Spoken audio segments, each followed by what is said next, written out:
Alam mo kung ano reality? May mga tao na nagiging successful sa buhay kasi maraming sumusuporta sa kanila. Maraming naniniwala sa kanila. Maraming nag-cheer up sa kanila na go, gawin mo yan, galingan mo palagi, kaya mo yan. May nagbo-boost sa kanila. May mga taong nasa paligid nila para suportahan sila. Ang daming ganun. That's one of the reason kaya napakaraming tao ang nagiging successful. Pero alam nyo kung ano nakakatawa dito? May mga taong nagiging successful dahil dinadown sila. May mga taong nagiging successful kasi walang sumusuporta sa kanila. May mga taong nagiging successful dahil walang naniniwala sa kanila. Na instead na ma-down sila dun sa mga sinasabi ng ibang tao, sa mga negative shit na sinasabi ng mga tao, ginagawa nilang motivation yun para mag-push forward pa. Totoo, di ba? Ikaw na nanonood. Alam ko maraming taong huhusgahan ka. Maraming mga tao na may masasabi sa'yo kahit hindi nila sabihin sa'yo ng direkta.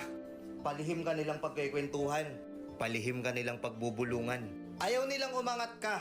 Hindi sila naniniwala sa'yo kasi feeling nila yan lang yung kaya mong gawin. But you know what's funny? Yung mga negative shit na yun binabaliktad natin.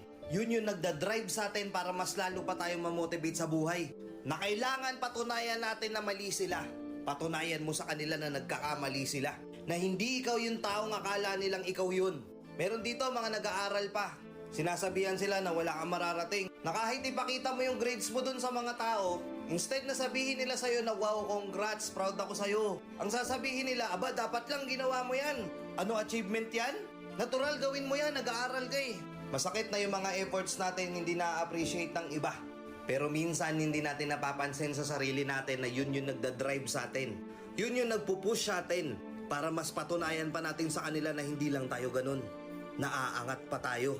Kasi meron dito, gusto nilang patunayan sa sarili nila at gusto nilang ipamukha sa mga tao na nagkakamali sila. Na kaya kitang lagpasan. Lahat ng pangmamaliit mo sa akin noon, lahat ng pamamata mo sa akin noon, lahat ng panjajudge mo sa akin noon, kaya kitang lampasan. Ilan dito yung mga nakakaranas ng ganun? Walang suporta, ni wala kang marinig na proud ako sa'yo, pero patuloy mo pa rin ginagawa yung best mo para patunayan yung mga taong yon na hindi ka ganun, na mas better kang person, na kaya mo ring mag-grow. Ilan sa inyo yung ganun dito? Ilan sa inyo dito yung gumanda yung buhay nila hindi dahil sa maraming nag-cheer sa kanila, kundi dahil maraming minamata sila, tinatapakan yung pagkatao nila? Alam ko nandyan kayo, mag-comment nga kayo dito sa comment section. Anong punto ko dito sa video na to? Na oo, bilog ang mundo. May mga taong sisirain ka. May mga taong magagalit sa'yo.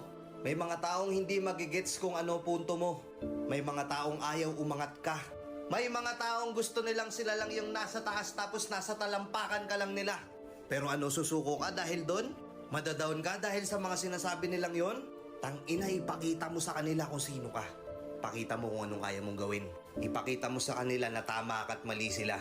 Sa mundong to, ang realidad, hindi lahat ng tao sa paligid mo susuportahan yung gusto mo. May mga kamag-anak ka na sasabihin sa'yo na hindi na dapat yan yung ginawa mo, hindi na dapat yan yung tinuloy mo. Pero nandun yung puso mo. Andun yung gusto mong gawin. Nakikita mo yung future mo doon na may mangyayari sa'yo doon. Pero hindi nila yung susuportahan. Sasabihin pa nila sa'yo, magganto ka na lang, wag ka magganyan, wala ka mapapala dyan. Wala mangyayari sa'yo dyan. Mga anak na hindi sinuportahan ng mga magulang nila. Mga magulang na pagod na pero hindi sila nabibigyan ng pagkakataon ng mga anak nila na maging masaya sila.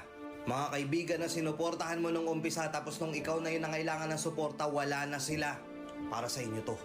Kung anong pangarap mo, sundin mo.